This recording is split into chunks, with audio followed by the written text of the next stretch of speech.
MONFORT Radio presents The Custodians of Civilization, featuring Mr. MONFORT, the aspiring candidate to Chief Dreamer. George F. Kennan's superb autobiography was awarded the Pulitzer Prize and the National Book Critics Circle Award in 1968, 1 year after its publication. Kennan is at this point one of the United States' best diplomats and played a key role in the implementation of the Marshall Plan. In the first volume of his autobiography, Kennan comments on his nomination to head the planning unit that was in charge of implementing the Marshall Plan throughout Europe.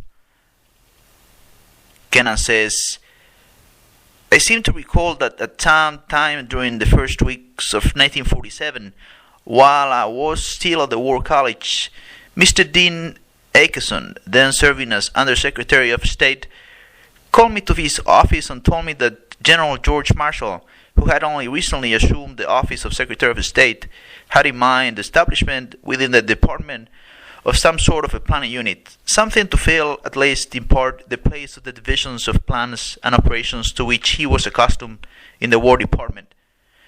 It was likely, Mr. Acheson indicated, that I would be asked to head this new unit. When my tour of duty at the War College was completed, I gained no very clear understanding of what was involved." The Marshall Plan was first announced by Secretary of State George Marshall in the well-known Harvard speech.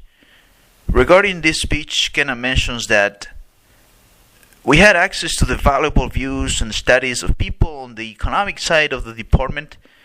Will Clayton, then serving as Undersecretary of State for Economic Affairs, did not get back from Europe until mid-May, and the important memorandum he prepared on the subject of European recovery came too late to be of use to us in the preparation of our initial paper, but his views filtered through to us, I'm sure, in other ways.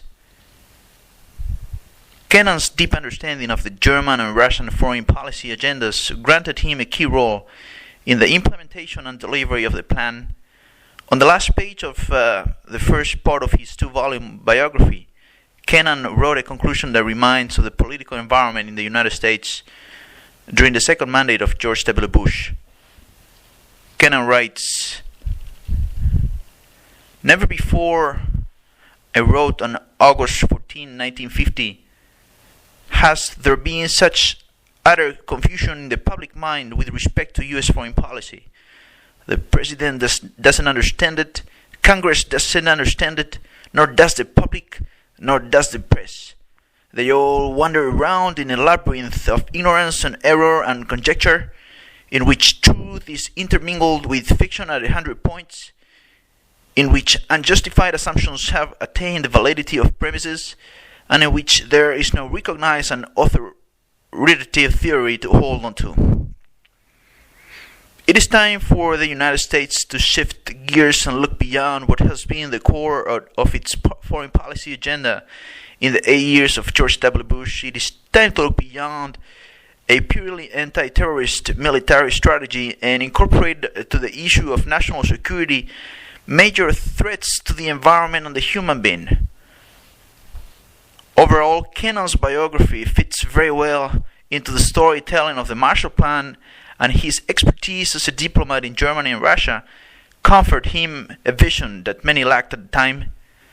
The division of Germany into two parts and the rising popularity of communism throughout Europe at a time of misery were to be fought against with a forward-looking plan that today is seen as one of the major accomplishments in foreign policy of the 20th century. In the second volume of his autobiography, Kennan reviews his positions as ambassador in Moscow in the early 1950s and Belgrade in the early 1960s, professes his discrepancies with Secretary of State Dulles, and makes explicit his admiration for President Kennedy. Kennan passed away in 2005 at 101 years old as one of the key figures in American foreign policy of the 20th century. Kennan lived under the two most prominent presidents of the United States in the second half of the previous century, John F. Kennedy and Ronald Reagan. Kennedy wrote to Kennan on 28 October 1963, "Dear George, your handwritten note of October 22nd is a letter I will keep nearby for reference, and reinforcement on hard days. It is great encouragement to have the support of a diplomat and historian of your quality, and it was uncommonly thoughtful for you to write me in this personal way. As a European, I'm proud of the great contemporary men of Kennan's time who, with their great work and passion, designed, implemented and delivered a plan that today is, according to many, the success story of foreign aid of our time. Kennan and the contemporary men of his time understood the moment of truth and urgency and helped build the basis of what is today the European Union, a history of science fiction back in the 1950s. It is time for the contemporary men and women of our time to understand our moment of truth and urgency, to reach new approaches to foreign policy that incorporate the developing world in an international consensus that raises the environment and the human being above everything and anything else. We are not the owners of the planet we inhabit. We are only its custodians, wrote Kennan.